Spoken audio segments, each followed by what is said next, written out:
Bonjour et bienvenue dans une nouvelle vidéo dans laquelle on nous demande de trouver la valeur de P et de résoudre dans R. Si vous êtes nouveau dans cette chaîne, je vous invite de vous abonner, de partager, liker la vidéo. Alors pour ce faire, je dois décomposer le 8 en produit de puissance. Donc vous savez que le 8, on peut l'écrire à 4 fois 2 qui me donne 8. Et les 4 aussi, c'est égal à 2 fois 2, donc ce qui fait qu'on obtient 3 fois 2 fois 2. Donc en termes de puissance, on peut dire que 8 là, c'est égal à 2 puissance 3. Donc on va remplacer 8 par 2 puissance 3.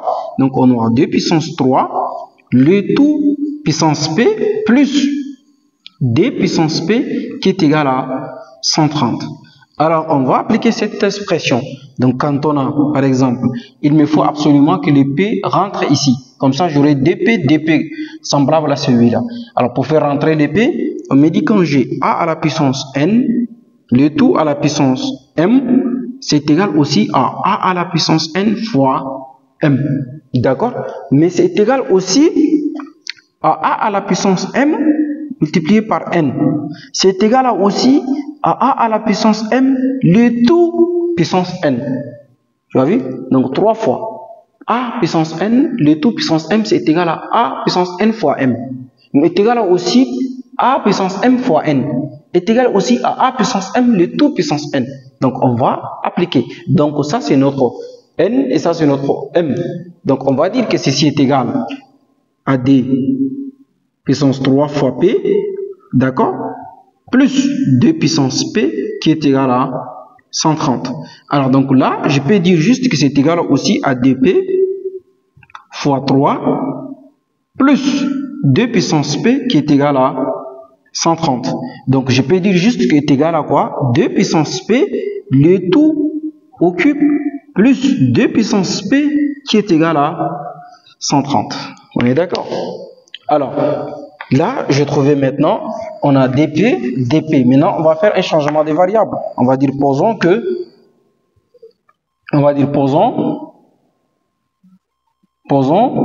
dp là est égal à y. Si dp est égal à y, on va le remplacer. Donc, j'obtiens y au cube plus y est égal à 130. Alors, donc, on va déplacer les 130 à gauche de l'égalité afin que je trouve une équation égale à 0. Donc, j'obtiens y au cube plus y moins 130 est égal à 0. Alors, vous voyez ici, c'est au cube. Ça veut dire une équation de 3e degré. Alors, là, il me faut absolument décomposer. Je vais utiliser, normalement, je devais passer, il faut trouver la racine évidente et passer par le par la division euclidienne pour trouver l'équation factorisée. Mais alors, ici, j'ai 130. Je peux chercher dans 130 là, je vais décomposer les 130. Je vais les décomposer avec un nombre qui va me donner une puissance de 3. Ça veut dire quoi? Par exemple, supposons seulement que j'ai 10. Donc 10 là, je vais les décomposer. 10 c'est égal à 8 plus 2, n'est-ce pas?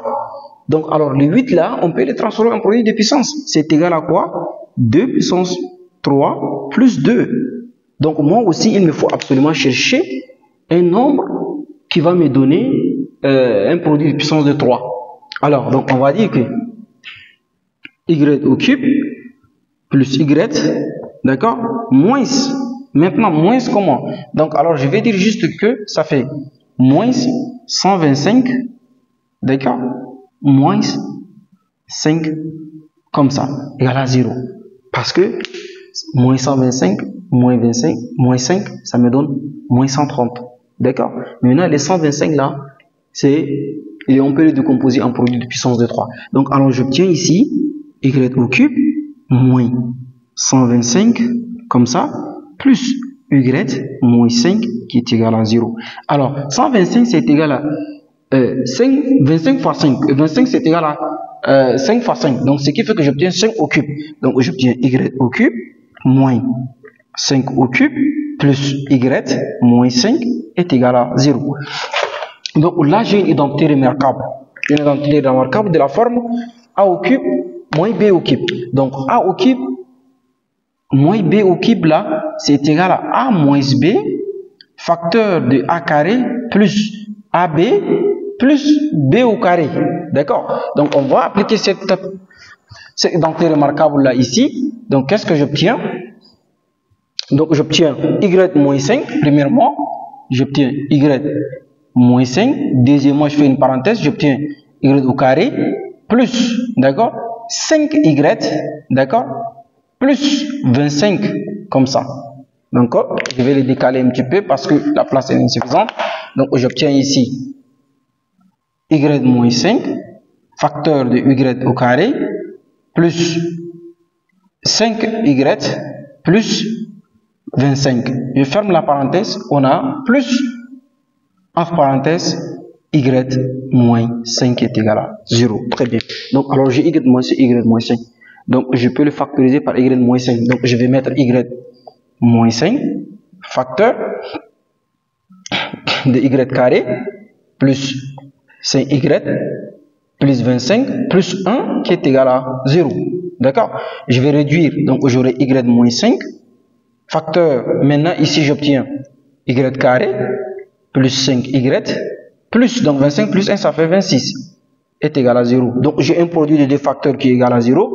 Donc sûrement le premier facteur y moins 5 est égal à 0 ou y carré plus 5y plus 26 est égal à 0. Alors donc ça veut dire que j'aurai y est égal à 5. D'accord, j'arrive pour toi. Alors mais je vais voir celui-là parce que la résolution c'est dans R. Donc j'obtiens y carré plus 5y plus 26 est égal à 0. Alors, je vais essayer delta. Delta est égal à b carré, donc ça fait 5 au carré, moins 4. AC, le coefficient de A, c'est y carré, facteur de 26. Alors, donc là, qu'est-ce que j'obtiens? J'obtiens 25 moins 4 fois. Donc, alors ici, 4 fois 26. Là, certainement, ça va me donner un nombre négatif. 4 fois 26. C'est 104, donc ça me donne un nombre négatif. Donc au delta ici, 106. Donc c'est un nombre négatif. Donc au delta, il est inférieur à 0. Donc c'est impossible parce que on nous demande de résoudre dans R. Donc on va prendre la première solution, y égale à 5. Maintenant, si y égale à 5, à quoi est égal à P? Parce qu'on avait dit que, on avait posé que y égale à dp. Donc on a trouvé, donc y égale à 5, donc y égale à 5, donc ce qui implique que maintenant 2 puissance P qui est égal à 5. Donc, mais moi j'ai besoin de P qui est dans la tête des 2. Donc pour cela, il me faut faire descendre. Pour le faire descendre, je vais introduire le logarithme log départ vu que ce sont des nombres positifs. Donc je vais dire logarithme, d'accord, de 2 puissance P est égal à logarithme T5. Maintenant je vais tirer. Donc la propriété de log me dit quand je logarithme de A à la puissance n, ceci est égal à n log de A.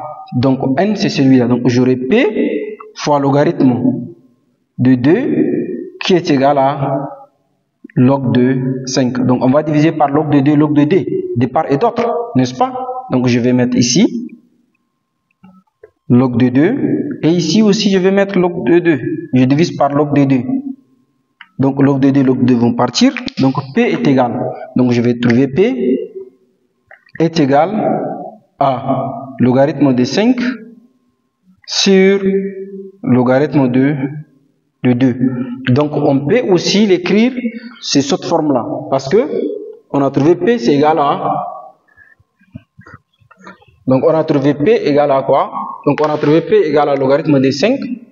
Donc vous savez très bien que quand on a X est égal à log, par exemple, de A sur log de B, on peut écrire X est égal à logarithme de A base B comme ça. Et donc alors comme on a trouvé P c'est égal à logarithme de 5 sur logarithme de 2, on va juste dire que P est égal logarithme de 5 à base 2. Donc on a trouvé P qui est égal à logarithme de 5 à base 2. Voilà mesdames et messieurs, d'une façon très simple et simplifiée, nous sommes arrivés à la fin de nos calculs. Si vous avez apprécié les calculs, je vous invite de vous abonner, de partager et liker la vidéo.